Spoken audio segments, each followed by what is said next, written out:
This episode and every episode of the NorCalX Cast podcast is brought to you by thecafeketo.com. You can find their baked goods at the Vasilius Farmers Market every Saturday, where they feature a few of the menu's items and rotate them each week. You can also place orders online, large quantities only, please, as they are baked to order. You receive the freshest that the Cafe Keto has to offer. New additions are constantly being made to their entire menu. See how the Cafe Keto works and get yours today. That's thecafeketo.com. This episode is also brought to you by bridgecoffeeco.com. Come visit the roastery.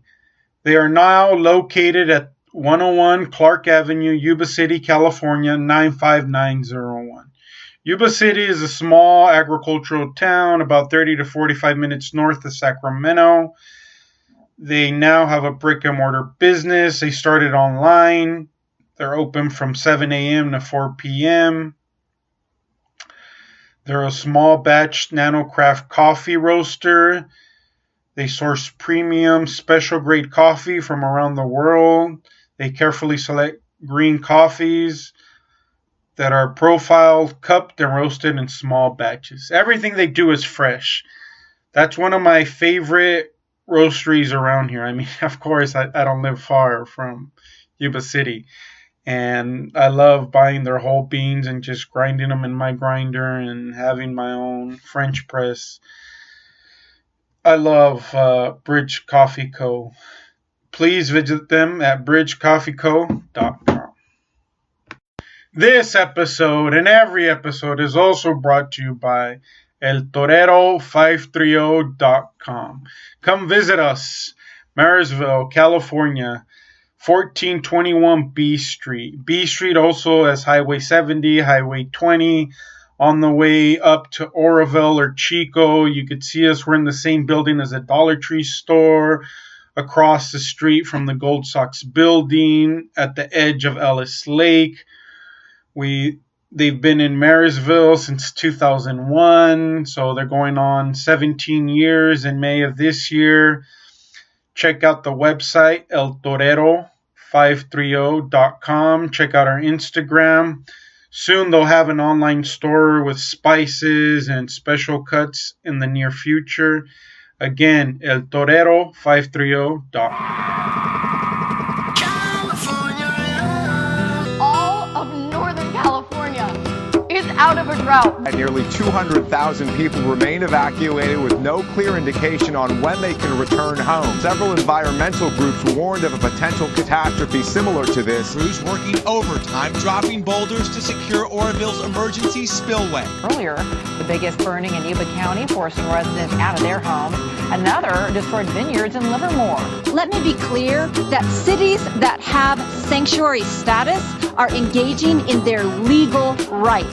So you're ready to go to jail over this? Yes. California opening 2018 with its first legal recreational marijuana sale. Buy and possess for anyone 21 and over. Lines forming outside dispensaries from Oakland to San Diego. Today we're in Davis, in person at Forest Cloud Cafe. Right? Could I have you introduce yourself and tell my audience a little bit about you and what you do? Sure. My name is Kellie Gale, and I live in Davis, California. I'm a local massage therapist here, doing mobile massage to create healing environments for those who kind of just don't have the ability to leave their homes. You know, rehabilitation, stuff like that, relaxation, stress. I just try to, provide a nice, comfortable environment for those people. So. How long have you been in the massage industry? And so do you have a physical location as well, or do you just travel to all your clients? I just travel to clients. Thank you. I used to work out of a couple spaces. I rent some spaces, one in Sacramento, one here in Davis at a gym. and things just started kind of changing in my life. I was moving into my own apartment. I had to get another job because it's kind of expensive to live here in Davis, and at the same time focus on building my business. So, I was taking a lot of steps back and a lot of transition steps. So I ended up working from home, and that was very helpful because I had one job where I was in management, and then I would do my massages and people would come to me. And then after about a year, I really wanted to focus on specifically just being a massage therapist. So I, again, quit my management job and started going mobile because I felt like that would make people feel more comfortable. So I don't have a physical location anymore as of 6 months ago. How long were you working your management job, and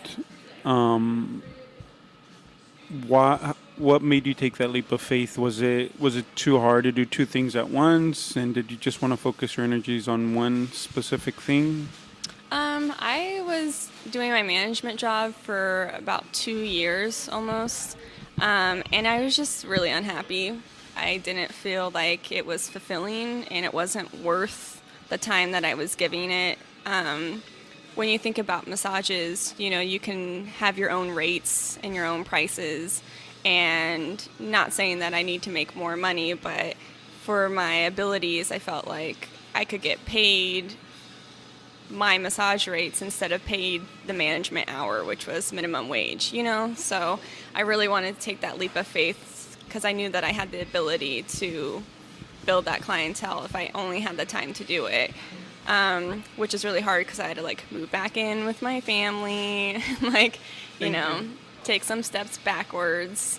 So that was pretty tough because I really wanted to be independent, but I kind of came to the realization that maybe I need to build my business first before I become more independent like that. Like I said, the cost of living here is outrageous. So, you really have to work hard and establish yourself before you can have those expenses like rent or a mortgage or anything like that. And I'm a single person, so it's not like I have an extra partner or an extra income to support our living expenses while I build business. So could we backtrack here a little bit and kind of talk more about you and life growing up and how, massage is very important. I do a lot of mobility work with foam rollers and these different kind of balls. Yeah, those hard ones. Yeah, and I never believed in any of that stuff for yoga. I've always worked out, played college football, and always being active.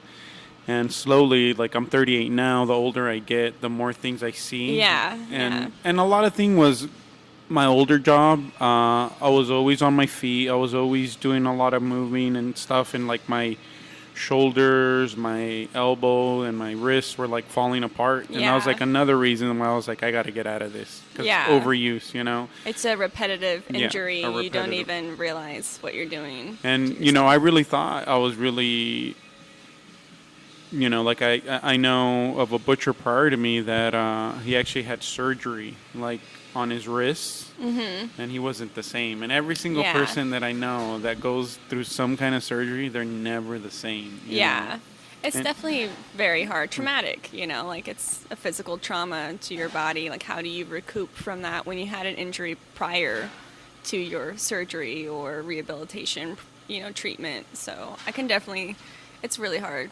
Especially you said, the older we get, the more kind of self-aware you become because you start realizing, oh, I didn't know my shoulder didn't move as much as the other shoulder. Now you have frozen shoulder, and it's you wonder how long you've been carrying that for, how many years. And, there's a lot of things that we are born with, and we don't realize, by the way we walk. That's a habit. Our gait is a habit. And so you have to actually fix the way you would need to walk or stack your joints, who can really do that after 38 years of knowing how to walk? And your shoulder, little massage tip, your hips are out of alignment, and that creates tension in your shoulder. So really you think, oh, it's my wrist, my elbow, my shoulder, because those are all connected. But you ever think about maybe your hips too high, which is pulling your shoulder too low? You know, it's funny you tell me that, because I've been kind of researching and getting more into alignment. And could you tell just by looking at somebody? Oh, yeah. Like if you look at me right now, how I'm sitting, I know I'm kind of slouching a little bit. I'm not sitting the greatest.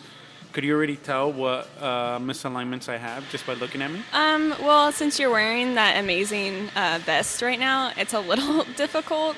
But yeah, most of the time, like if I'm in a grocery store or waiting in line, I'm more observant. I always have been like that. I'm not going to be on my phone. I'm just going to like wait there patiently, and I start looking at people and I'm like, oh man, they're so anteriorly rotated, or, you know, oh, his shoulder is about an inch higher than the other one. He must have something going on with his lower back, or I can see in his hips, you know, so like it's almost like a challenge. Like it feeds my interest and keeps me wanting to learn more about people and get my hands on them to educate them about their bodies too, because we could all be like that if we were told what's going on. You can go look in the mirror and be like, oh my gosh, my shoulder is higher than the other, you know, and like only you know your body more than anybody else. So like you could start fixing that stuff or asking for advice. Like massage isn't just about luxury or me getting paid to help you. It's like if you needed help, I would be there to help you. I would give you free advice, because I know how hard it is for people to spend that money, and so it's like, why not help people and save them a buck or two, you know? And another thing that I think is important, like of these conversations that we're having, is just so people are more informed. You know, like people sometimes would rather spend, I don't know, $60, $100 on a dinner, right? When imagine if you use that on a massage. The health benefits to that don't equal to the same. It's not the same value, you know. Yeah. Like massage is super important, and I used to do it, but I just kind of got lazy. And then like I was listening to this one health expert on Tim Ferriss' podcast, and he was talking about how he doesn't foam roll. Or doesn't do any of that release. He's like, you know what, get a massage. He's thought that helps you on the long term. Like one massage will last you weeks, months, and if you keep doing it, your body's just gonna completely recover. And a lot of people just don't know that. A lot of people think it's like holistic, wooey things. They think it's like a hippie, crazy spiritual, like, you know, people are just not into it, and they think they're going to have to step out of their comfort zone in order to get the experience. But really, each individual is different, and so when you find a good massage therapist, they can set up an environment that's unique for you. Like if you like, you know, we were talking about earlier how life is just crazy, and you're trying to kind of almost find your place and just make it worked so you can be happy, and that's really important. I think everybody should, that's like the ultimate goal. But at the same time, it's like, what do you need to release that you've been carrying around for the last 38 years in your career to allow you to open up to new opportunities and be able to let go of the stress, which creates a blockage and like almost like a wool blanket, because we're so focused on those finances. What am I doing with my life? What's my purpose? Am I going to make this? Like, those are things that are blocking us from all the opportunities around, you know? And so if you were able to let that go, who knows what you would get when you walk out the door from your massage. You would have this clairvoyant, you know, message right there in front of you, and you'll know what you want to do, you know? No, I've talked to one other massage therapist that we actually went to high school together. We went to school in Aptos in Santa Cruz County. I don't know if you know that area at all. And he lives up in Eureka, in a town I think called Manila. I don't know if you ever. Yeah.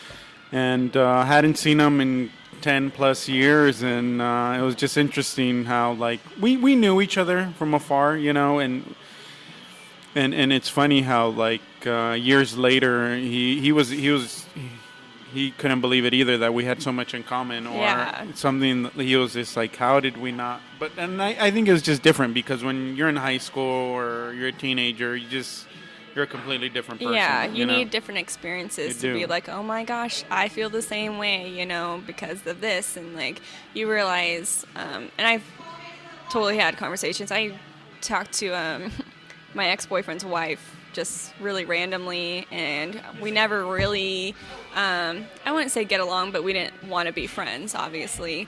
And then we just had a chit chat. We were forced to kind of, you know, interact with each other, and we realized how similar we were and how we grew up was so similar, the people around us, and like how we just wanted a healthier lifestyle, you know, and like it was really refreshing to be able to talk to somebody that you didn't really want to get to know, but realized that it was a really good experience, you know, and then you understand each other.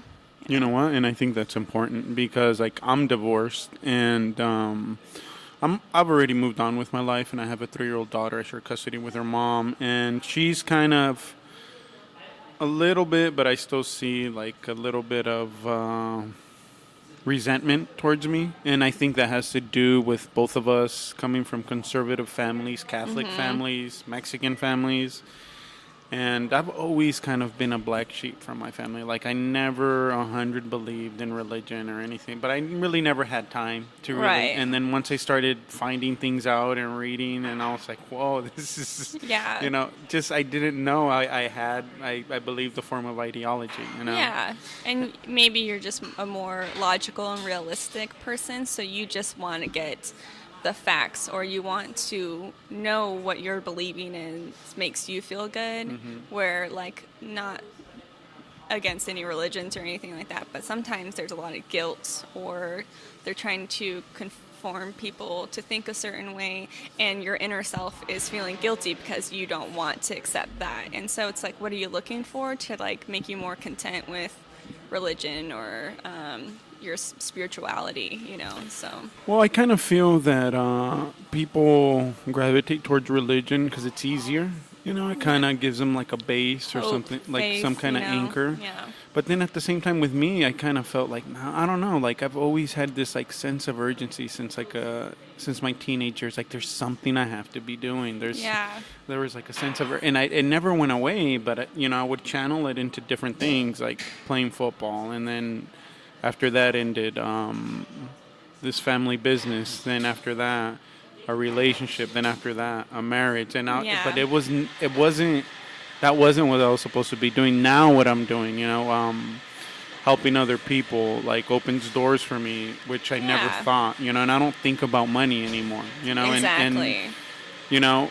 Isn't your life less stressful when you don't think about money? Yeah, and that's like, I think what a lot of people don't understand is like, even like if you live in a big city, starts with stress, starts with traffic. You don't eat, you don't have time to go to the gym. Your weekend was really short. You're working 5, you know. And I see this because, you know, I see the people in San Francisco and what they do, and you know, they're working Saturdays and Sundays, 12, 15 hours. So, of course, they're going to be stressed, but they don't understand. They think, okay, I work at Google, I work at Twitter. Yeah, exactly. You know? This is my dream job, but they're not realizing that there's no work-life balance, you know? Yeah.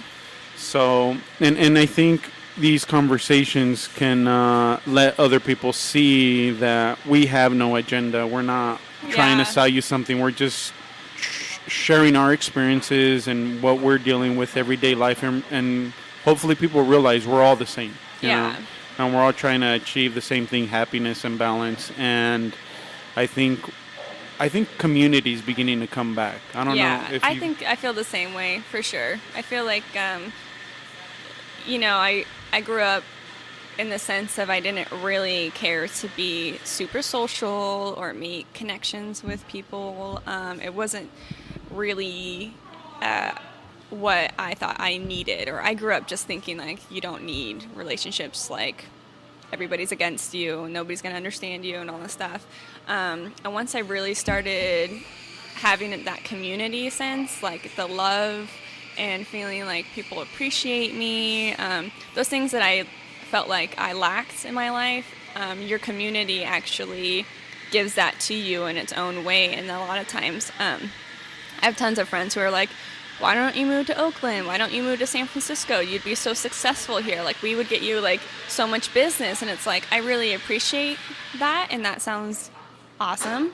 But at the same time, it's not a community, and, like, I really need that. Like, it's a necessity for me to have a small place where I can go where people know me and people just want to be around me, and, like, you know, so that's what draws me to this place. Is like, I didn't get that when I lived in Sacramento. I didn't get that when I lived up north. I didn't get that when I lived in Vacaville. So it's like, I've lived in different places, and, like, this is the first place that I've been where it's like I can walk down the street and people would say hi to me. Some people know me.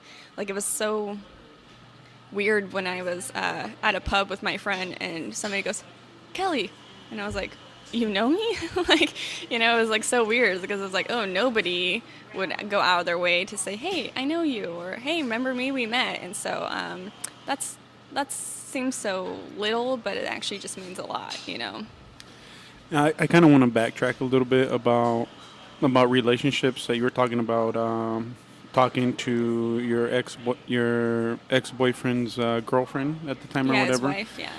And I think that's important because we have to move on and just be of service to one another. Yeah. It shouldn't matter, you know, if we're related by blood or if married. Right. None of that matters. What matters is how we treat one another, you know. Yeah.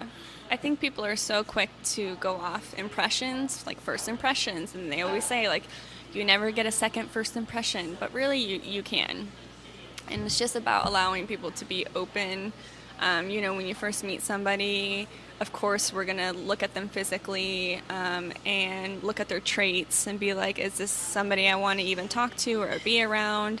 And usually we all lean towards no. It's too risky for us to even approach somebody when, like, I have piercings, I have tattoos, I listen to punk rock, classic rock, folk music. I mean, like, and people probably wouldn't stop and say, oh, she has a caring job or she loves other people. Like, they would probably look at me and be like, I don't think so, you know.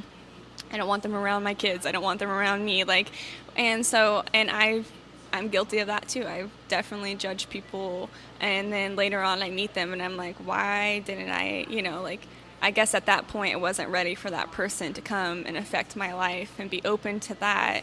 But now that I am, I just created a really good relationship, another connection, you know, which is really important. And you go through these relationships, like you said, like, we're married and you share a daughter with this person. At some point in your life, you were okay with that person and their behavior and their attitude. And we say people change, but it's not. It's just another light is being shined on this other piece of them that maybe they haven't figured out, or maybe they want to be like that.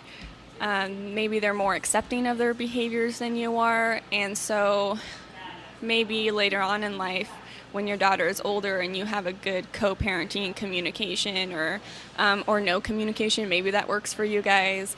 It's always important to make sure that you give that person multiple impressions, because they're changing and realizing stuff about themselves just as much as you are. And, you know, that's just life. And it's important to just grow from that stuff. Well, like, from this podcast, like, there's going to be a lot of them sprouting out from this. Like, kind of my whole idea with this was, once it took off, hand it over to somebody who I know, who's a great person and is making ends meet. He was in real estate, went to jail, and now I think he sells flooring. And he's younger than me, and we've known each other for our whole life. But he's still in that mindset, kind of like where I was, where you kind of care what people think about you, and you're kind of drinking, and I'm hoping that once this takes off, I could just hand it off to him, and he can, like, forget about going to jail and everything that's happened in the past. And I know he'll become that person, that kind of who I am now. Like, yeah. He's younger than me, but, like, my whole thing is just helping, you know, and showing people that there's not just one way of making an income. Now with the internet, like, it opens the doors to everything, you know, and, like, if you care about people and if you're very transparent and you really do help other people, sooner or later that breakthrough is going to come. Yes. And the less you think about it, the more it keeps coming. Right. Your energy follows intentions, and if you don't focus on, like, just have the mindset of every day is a new day, you're going to take opportunities, you'll say yes to things,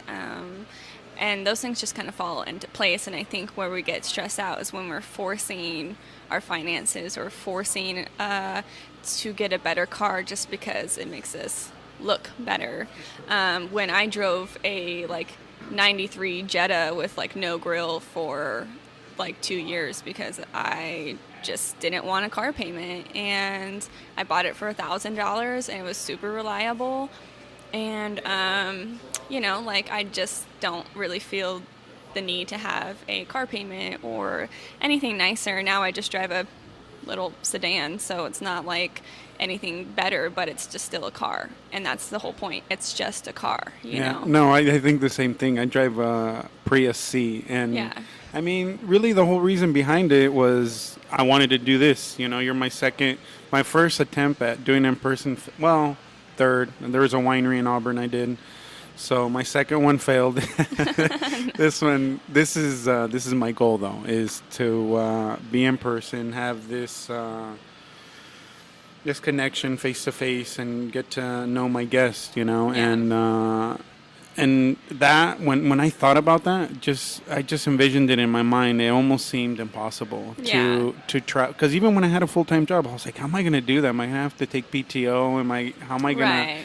But I just kind of put it in my brain and visualized it, and now it's beginning to materialize. Yeah. And a lot of people think that's hooey or woo-woo things, but it isn't. I'm that example that I had this 9 to 5, which was okay, and a lot of people that worked around me were like, well, what about your 401k? What about your benefits? And I was what like, about your really? Plan? But and that's just like fear that's installed in everyone. Yeah. Society puts a lot of pressure on you to do that. Yeah. Like, it really is almost sad in a way that you're manipulated to feel like you need to be a man, in quotations. When did you realize that, though, that this manipulation was... Did you always kind of know that? Because I didn't realize it till like maybe 5 years ago. Maybe, about then. I think it's different because, you're a man, and men have that insecurity that they need to create stability for a family, or they need to be the breadwinner, when really it's about equal partnership. And even if one makes more than the other, doesn't mean that you're contributing more than the other person. But in society, that's how we grow up thinking. And as women, we choose men who can help us or depend on them to get us ahead, because our moms teach us that, hey, you're worth something, but you're not worth that much to be more than a man. And it's like, oh, okay, thanks. And not that my mom ever did that. But it was kind of put on, but it was put on them though, and then they passed it on to us. So they didn't know. Exactly. And, I always grew up in poverty. We never had money growing up.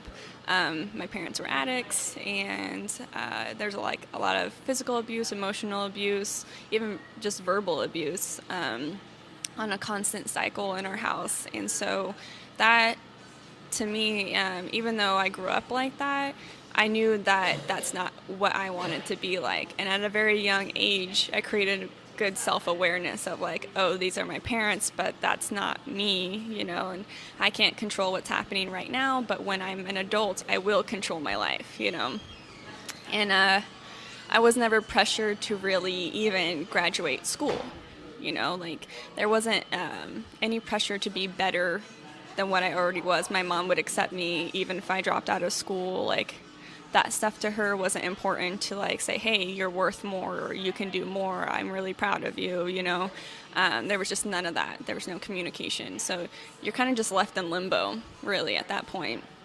And so I just wanted to, like I said, I was in a long-term relationship, very young age, which is not healthy, in my opinion. And so I was very codependent on him, and I wanted to build this picket fence life. I wanted us to have jobs and children and marriage and things that I thought is the better life because I already had the worst part of it, you know, and I thought that's what makes life better. And then after our relationship ended, I realized like I didn't want any of that stuff. I just wanted to be like content and happy, learn things about myself because I obviously wasn't being open to that opportunity. I thought I already knew who I was, and that put a lot of boundaries between me and a lot of people.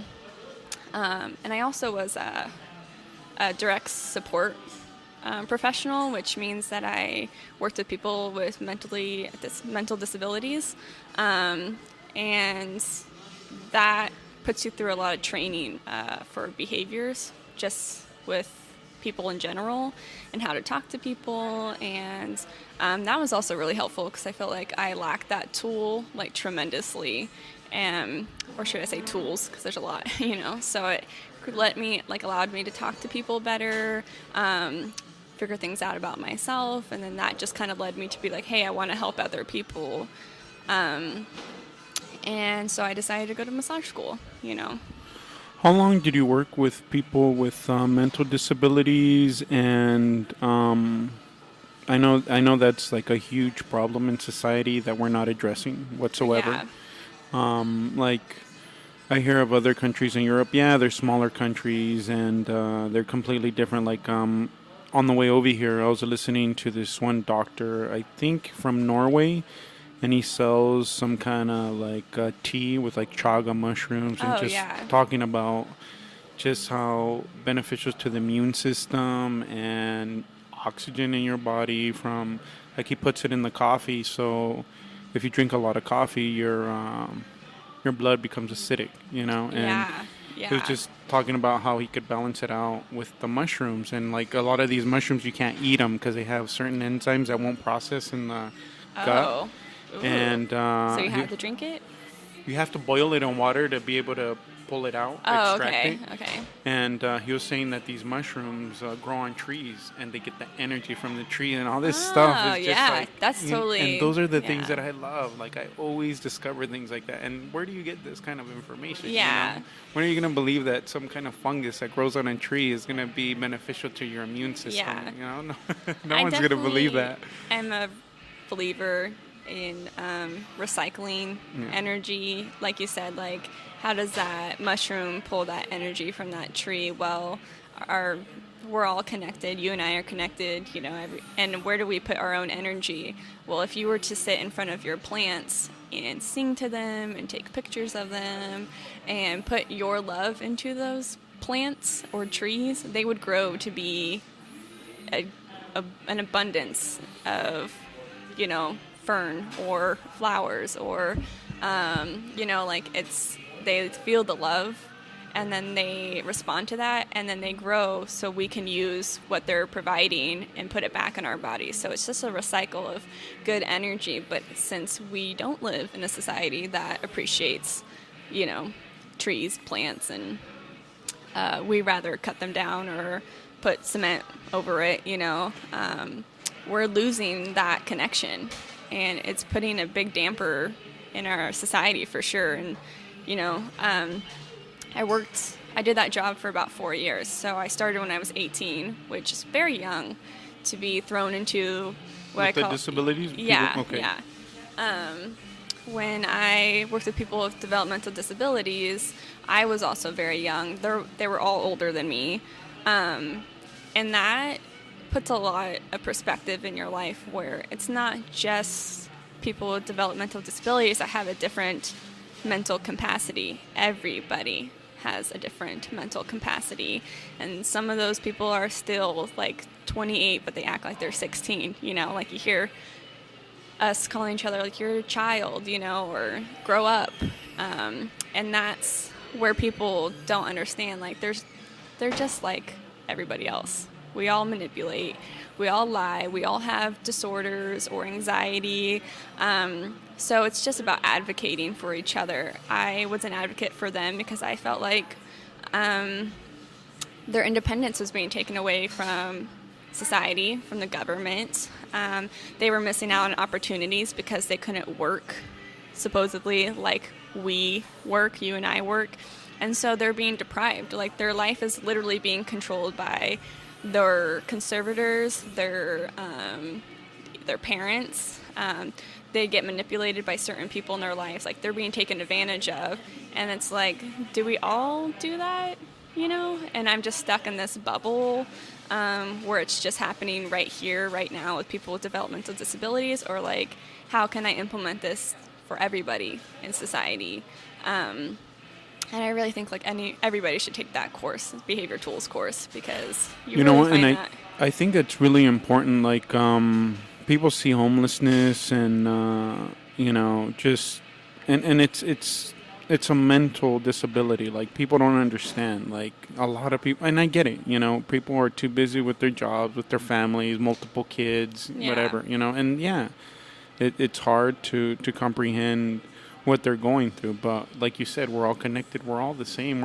I think we're a super organism who maybe is on the brink of consciousness and maybe a positive change. A lot of people see doomsday, coming, but I don't think so, because information is being shared, communities are being built, and people are beginning to see that, we're all the same, but we're all just we're living a different life in a different time. Yeah. There's this one guy who says the platinum rule, treat everyone like yourself at a different point in your life. That could be you down the road. That could have been you prior. And sometimes people, when they live the worst possible conditions, when they get some kind of success or things go right, they realize that's what made me this person that I am now. That really difficult time when, like you said, living with my parents. And you know what? That's just a thing from society, like, that says that you're a failure, when it's not. There's no such thing as a failure. There's a such thing as a building blocks, and you're kind of building this foundation to what you're going to become. Yeah. And sometimes people let mistakes or failures define them. Yeah. And that's not how it is, because I thought the same way too. When my parents' business went under, I blamed myself for it, even though it wasn't my fault. Yeah. I just couldn't get over, and I fell internalizing that stuff. Yeah. And I fell into a deep depression myself, but none of that matters no more to me. Yeah. To me, it's like, what's here today, whatever. I'm just being more present than I ever can before. And even negative people, like, I don't want to have a trigger no more. Anytime somebody's negative towards me, I just smile, and then you start forgetting about it. And it's funny, with our brain, we almost only remember the negative things, right? Like, all the positive things. We'll think about it all day, and you don't really think about the positive that happened to you. Like, hey, you didn't get a ticket from picking up that person in your Uber. Like, oh, okay, like, that was a very successful day because you didn't get a ticket, but your, Uber passenger was awful and negative. That's what you're going to go home thinking about, because that overpowers the good stuff that didn't happen, So we don't think about, like, oh, this is something that's happening, but since I'm not aware of it, like, because nobody's giving me a ticket and that's not that moment, then you're just going to focus on the negative, Yeah. Yeah, that's very true. So, working with, like, mental disabilities, or people with mental disabilities, did you see, like, there's a solution in that? I mean, how can we help people with mental disabilities? I know medication doesn't help. I mean, how do you see that there's any way that, like, something that people can do to help these people, homeless people? Because I know, like, I was close to becoming a correction officer, real close, and they offered me a volunteer job, and I told the guy, I'm like, this isn't something I want to do, Yeah. I would only volunteer for something that I care about. Right. I don't want to be take forced care. To do something Well, like that. and I did the research on, like, prisons, like 90% of inmates mental disability. And I think when Reagan came into office, he got rid of mental hospitals, and prisons just skyrocketed. Yes, exactly. And I don't know if it's California or the United States has more people in prisons than any other country, like millions, and they make money off of it. Yeah. And it's crazy. They're making money, but they're actually losing a lot of money too, and we don't really have a good economic system where it's like, hey, your tax money is supposed to go towards prison food, but they're like, well, you know what, we need that money and doing something else that's probably not necessary, and we'll pay that back later. Well, now they never paid it back because they never got the money, you know? So it's like they're pulling money and using it for different things when, like, stick with the game plan, you know? Stop. If you're going to raise my taxes or ask me for more taxes, I would appreciate it if you would do what you wanted to do with your taxes. And that's what happened with mental health facilities. You know, they can't provide that therapy for people. They don't have holistic approaches to that. They just keep medicating because pharmaceutical drugs is a big industry, and they want more information on it, and they want to see these effects. And, like, they're not thinking, oh, this person's on, you know, lorazepam and I can't think of any other, lorazepam and, you know, like other medications for anxiety and depression, and how are these chemically mixing into their body, and then they already have either a mental illness or a mental disability, and how is that chemically being masked or neglected, because they're kind of just like stuck in this world of pharmaceuticals, and they're just pumping them full of all these hormones, and you have behaviors and you have breakdowns. And I worked for a really good company located in Red Bluff, California, and it's Jules Residential, and they have they're a small local facility, so it's one person, and they own 3 houses in the town where they house people with developmental disabilities. And they're being placed by Far Northern, which is like who gets like their information, their files, their history, and places them in the appropriate homes based on their diagnosis. And so I didn't really have people with physical needs, but I had them with mental needs. And a lot of people get like, not power hungry, but I want to say like they abuse their authority because we get this sensation that, oh, we're in control of them. We tell them yes and no. And we're taught a specific way to interact with them. So like, even though I'm there with them, I'm supposed to be just like lurking in the shadows. That's supporting their independence. You know, that's being on the outside of the box and making sure that they're just not hurting themselves or other people. Like, let natural consequences happen. And that was actually a really important life lesson. It's like, don't try to control other people. Don't try to force things just because you're older or you have an authority with this person. Like, you just have to let them have their natural consequences. Like you said, like, you have a friend, he's younger than you, you see what he's doing, you want to intervene because you know what could happen, but really you don't know what's going to happen. And if you force that stuff on other people, it doesn't allow them to grow. It doesn't allow them to even people with developmental disabilities, they have an opportunity to grow. And so you have these corporations or small jobs that don't see them as having the ability, because that would take a lot of time, and they would have to, like, you know, they don't know how to talk to them. I don't even know what that means. Like, they, you know, like, it's just like they don't want to do the work to allow them to integrate into society. And some of those people won't even be allowed to be independent, but at least independent in their own way. If we can't help them or, in a sense, heal them from their mental disability or their mental illness, it's still important to create a growing environment for them, because it would just progress and get worse if they're just confined to a small box, you know?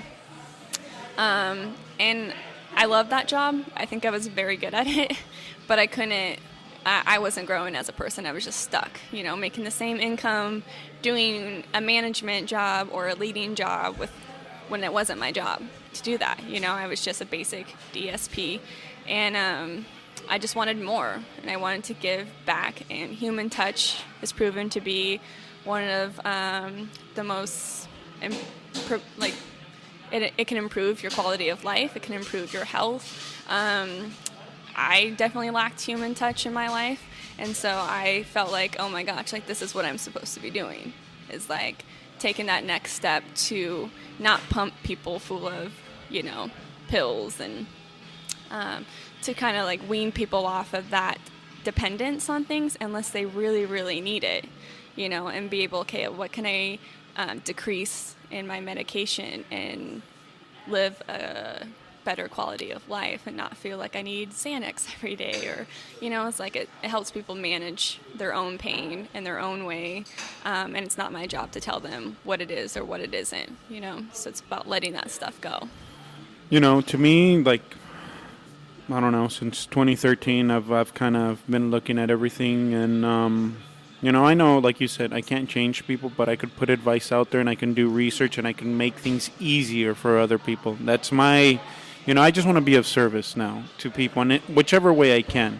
Yeah. And I read a book on this Lakota shaman. The book's called Black Elk Speaks. Oh, cool. And if you read this book,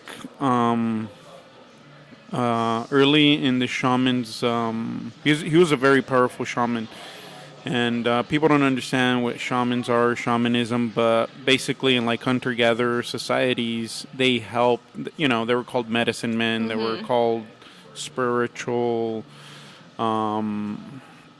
leaders, and basically they would help tribes be able to find food or help hunters concentrate on their hunt. Like, they just did a lot of different things. And if you read this book, it talks about a lot of the things that the shaman goes through before he becomes a shaman. He's pretty much being described as being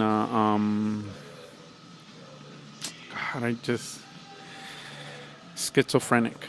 Oh, because right? he sees things, and he's being different people and stuff like that. Yeah, I hear a lot of stuff like. And I listened to another podcast with this guy's called Christopher Ryan. He has a PhD, and he left the United States and lived in Spain for a big part of his life. And he's married to a doctor. And this gal was a doctor in a mental health clinic, and she brought a shaman in from Africa once, and the shaman was just looking at all these people with mental disabilities and like, why do you have these people here?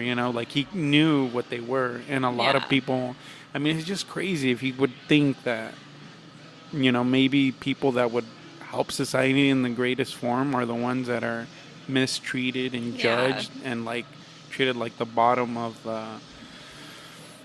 totem pole, and it's just like we have to start looking at things differently. Yes. And like you said, well, it's just where we're at right now. It's all about how do I make the most money off of you, without me helping you? How do I maximize my gains off of you, off of your back, off of your talents? Yeah.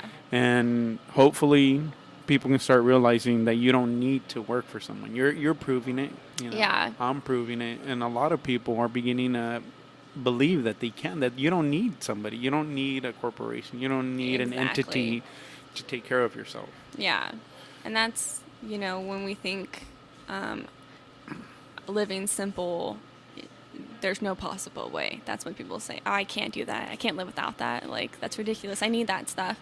And it's like, okay, that's totally fine. We all need stuff, but I was able to, I guess since I grew up not having a lot of stuff, it wasn't a big deal to not have things. And like before I even started massage school, I would say like I was like a good $14,000 in debt, and I was only 20. So in 2 years, I accumulated $14,000 in debt. And once I just decided to just live a more simple life, not have car payments. I had a management job that paid my rent for me, like I covered the bases, and I got rid of a lot of stuff. I have a prepaid cell phone that works just as good as anybody else who has a Verizon plan, contract with them. It doesn't really, like, to me, feel like I'm lower in society because I chose to have an inexpensive lifestyle, I have a bike that I take out and go for bike rides, which is free. I do have a gym membership, but I use it, and it's something that improves my quality of life, so I don't feel the need to get rid of something that I enjoy doing. But I don't go to the movies. I don't go out that much. And when I do, I realize this isn't good. I know I'm going to be regretting eating out every night or drinking with my friends, because that's $100 that I purposely try to put aside. And I actually ended up getting myself out of debt. So I only have a school payment now, which is going to take me forever to pay. But everything else, I've paid off. I've thrown chunks of money back into my own debt just so I can get out of there. I don't want it weighing on my shoulders, and it is possible. You have to give up a lot, but it's possible. But I was able to do it, and it took me a year and a half just to do that. And I'm not looking for anything more. I'm not trying to get a car. I'm just wanted that guilt to go away. And man, it feels good. It feels really good. And I wouldn't have done it. My sister started to do it. She went on Credit Karma, which is free, and it gives you your credit score, and it shows everything that you have to pay. And you just pick one, and you call them, and you make a payment plan, or you pay it all at once, or you can settle it with them. And that's pretty much what I worked on. And it took a lot of my money, for sure. So, but right now I can finally focus on just making the money and building my business. And I don't have any obligation to have to pay anything but my school payment and my credit card payment, which is done next month. So I'm just okay, that's success to me. It's not really about having a bunch of stuff. It's just about taking care of those things, taking care of myself, being able to do projects that I want to do and put my money into things. When I had my own place, everything in my apartment was used. My friend let me go through his house, and he let me have whatever I wanted for free, which is awesome and amazing that he did that. And then after that, I would get things at yard sales or thrift stores and refurbish them, and it's just not have to spend any money. I didn't need a new couch. I didn't need a new bed. I was just totally content with just having those items, used items. And now that I don't have my own apartment, I was able to let go of some things because there's no I don't want to say sentimental, but there's no value. There's no dollar sign value, So it was somebody else can reuse this. And that's what we need to start learning to do. It's just stop feeling pressured and just enjoy what you have,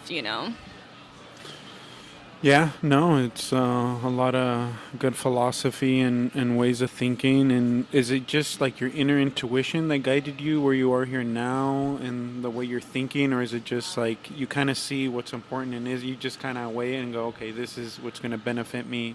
And you're just taking those steps it seems you're building a positive momentum to your future outcome, I feel. Go ahead. Sorry. No, that was... I would say I used to not be a risk taker. I needed a plan. I needed jobs. I needed stability. And it really created a lot of stress, almost to the point where I didn't feel like myself anymore because that was all I focused on. And I wasn't even ambitious. I just did not want to live a certain lifestyle. And my first risk taking was moving to Sacramento with no money saved, no guaranteed job, and I went to massage school, which put me $20,000 in the hole. And it felt so good just to move and take that leap. And it was really hard for the first 2 years going to school. I actually had to commute 2 hours for work. So I would work Friday, Saturday, Sunday, come home Sunday night, go to school Monday through Thursday night, drive 2 hours, work, So I was really, I did not have a life. I did not have money ever. I barely like made it paycheck to paycheck, and I just started like sinking, but I just kind of felt like it's okay. Like I just need to make it through this first year. And after I was done with massage school, that's when it just started just going crazy. Like my life transitioned so much so quickly. Like I had a job for 3 months, I wasn't happy, so I took a different opportunity, I took a different risk, which got me to Davis. I had an interview here and I got the job right there on the spot, and like I started commuting from Sacramento to Davis, and that was a huge risk because I didn't even have gas money to get out here and in my Jetta. And it was just really, it was a lot of turmoil, for a very long time. I would say the first 2.5 years of being a massage therapist was not easy. I had to really learn to live without money or things. And that's where you become more content. It's just like, it's okay. Like, one day I'll get there, and I'm there. I may not have my own place, but my business is thriving, and I have the best clients I could ask for, and I'm my own boss, and I can take days off.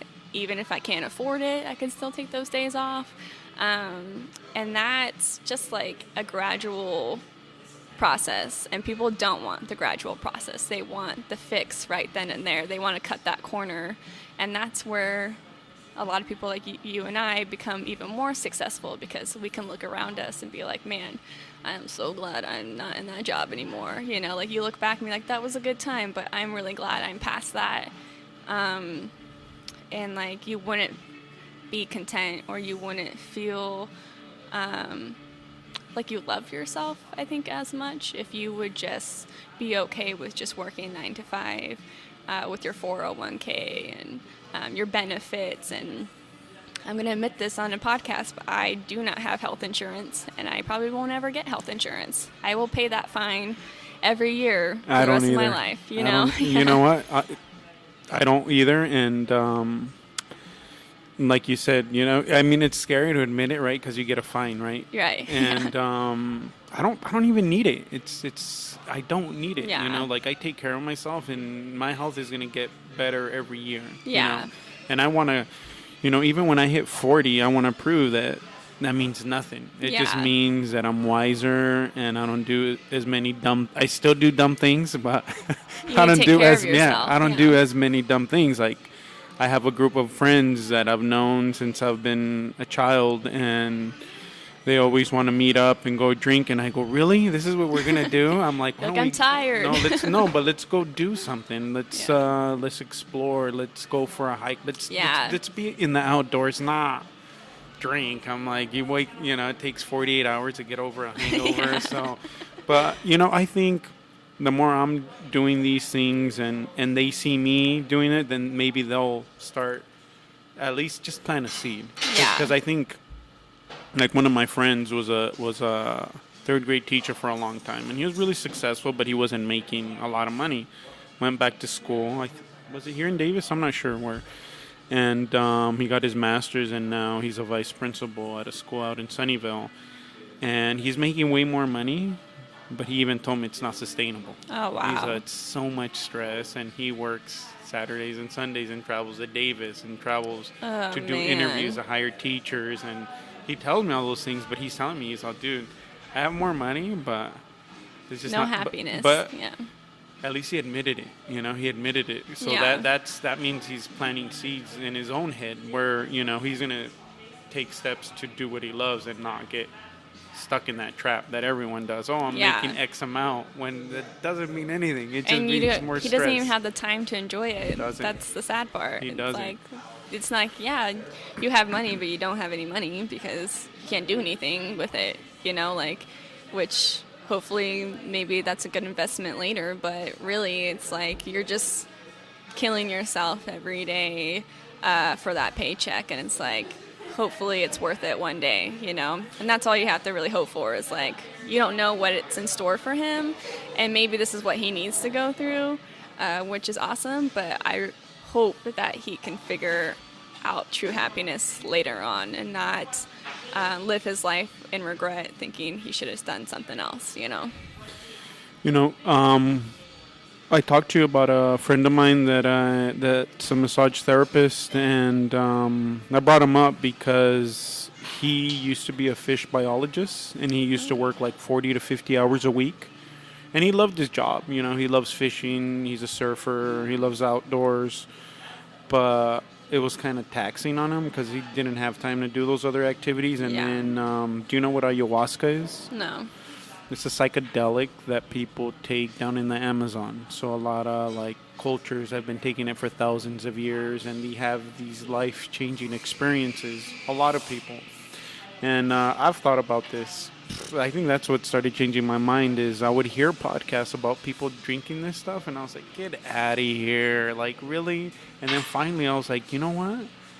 It's existed for thousands of years for a reason." Yeah. You know, and he said he didn't know anything about it. There was this other fish biologist that was from Colombia, I believe, and would tell him that he'd take it every summer. And he's all, really? Okay, I'll go take it with you. And he took it, had visions of like working with his hands, and it took him years later to process what he saw. Went to massage therapy school, and he said that I think 15, 20 hours a week was making more than his other college-educated business, and now he has more free time to spend outdoors and do things he loves. But it's just interesting how, I mean, I don't think you have to take psychedelics. It's something that I'm interested in just because I had this negative thoughts towards it, and now I'm beginning to see if it helps me and guides me, then great. But it's something I have to experience myself, you know. And I'm just now in my point in my life where I just want to do things that are difficult. Anytime things start getting easier, then I'll go out and make it harder. Yes, exactly. You're like, oh, I need to change things up because this is getting too easy, you know. But I feel like you said, the negative part. If you're trying to get, can I cuss on this thing or? Yeah. No, okay.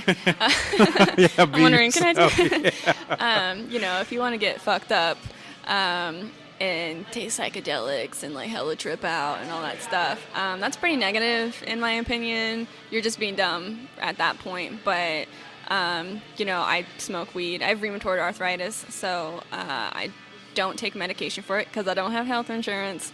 And, you know, weed is very beneficial for me because I can actually sleep, which is the hardest part of my day, is sleeping, because that's when, like, I'm settled and all the pain just starts becoming more, it's just more there, you know, it's more of a throb. When in the daytime I'm moving and I'm working, I'm not concentrating on that very much. And so, like, if you were to take some sort of psychedelic for the reason of opening yourself up or trying to find a connection in any way, whether it is having hallucinations or visuals and stuff like that, or just being one with nature, just trying to like connect with things. They say like the first thing that happens is you get the sensation to touch things, and that's the point. You need to do that stuff. So there's, you know, I think a lot of people have that negative perspective on it because of all the stupid people out there using it for and misusing it, I guess is what I should say. So